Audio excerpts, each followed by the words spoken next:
सर्वप्रथम तमाम देशवासियों को,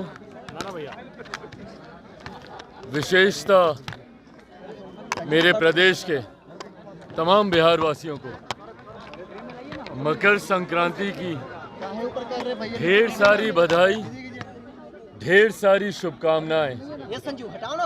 ये साल हम सबके जीवन को और बेहतर बनाने वाला साल हो।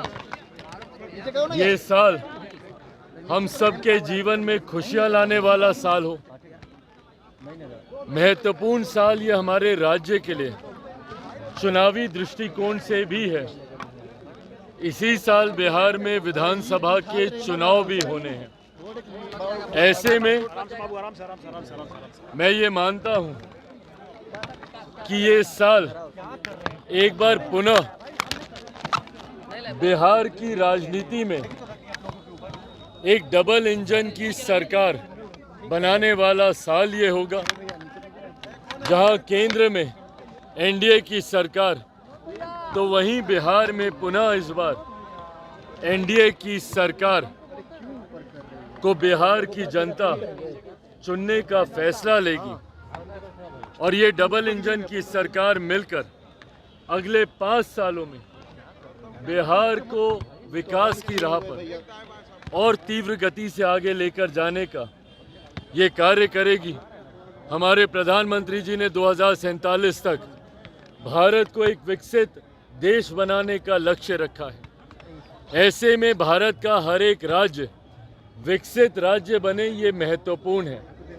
इसीलिए जिस तरीके से एक के बाद एक तमाम बड़ी परियोजनाओं को केंद्र सरकार के द्वारा बिहार में लाया गया है, ये अपने में दर्शाता है कि प्रधानमंत्री जी की प्राथमिकताओं में हमारा राज्य है।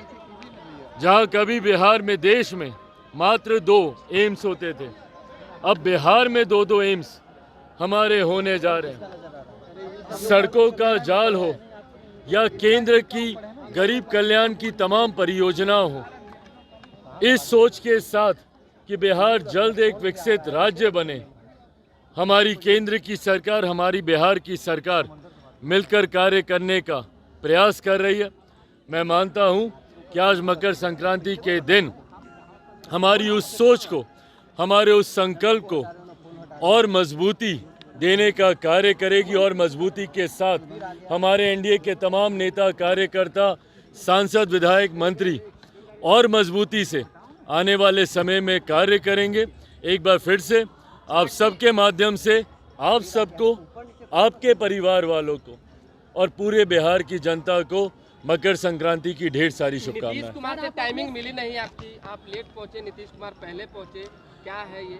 माननीय मुख्यमंत्री जी के कार्यक्रम की व्यस्तता को हम सबको सम्मान देना जरूरी है।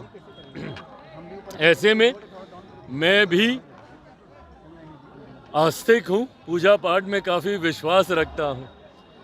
ऐसे में जब उनके आने का समय निर्धारित हुआ, उस वक्त मैं पूजा में था। आज विशेष पूजा थी मकर संक्रांति के अवसर पर।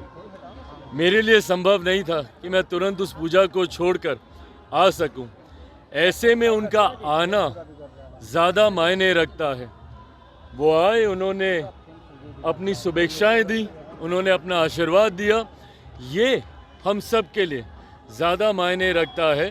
गठबंधन के नेता हैं, ऐसे में उनकी मौजूदगी, उनकी उपस्थिति ही एक बड़ी बात है। विपक्ष के लोग मतलब निकालने लगे, कह रहे हैं सीएम का अपमान हुआ है, कई मतलब निकालने लगे विपक्ष के लोग, कह रहे इस तरह का नहीं होना चाहिए था। समाज के बीच क्यों नहीं जाते हैं? कोई मुख्यमंत्री के अपमान की ये बात नहीं है। मेरे मुख्यमंत्री जी की अपनी व्यस्तताएं हैं और उन व्यस्तताओं का सम्मान करना हम सब की जिम्मेदारी है। ऐसे में मैंने जैसा कहा कि जिस वक्त उनका आगमन हुआ उस वक्त मैं पूजा में था। किसी भी और कार्य में होता तो मैं भी तुरंत उस वक्त यहाँ पे रहता, बट जैसे ही उनके आने की जानकारी मिली, हमारे प्रदेश के तमाम नेतागण, हमारे प्रदेश अध्यक्ष, तमाम लोग यहाँ पर उपस्थित थे।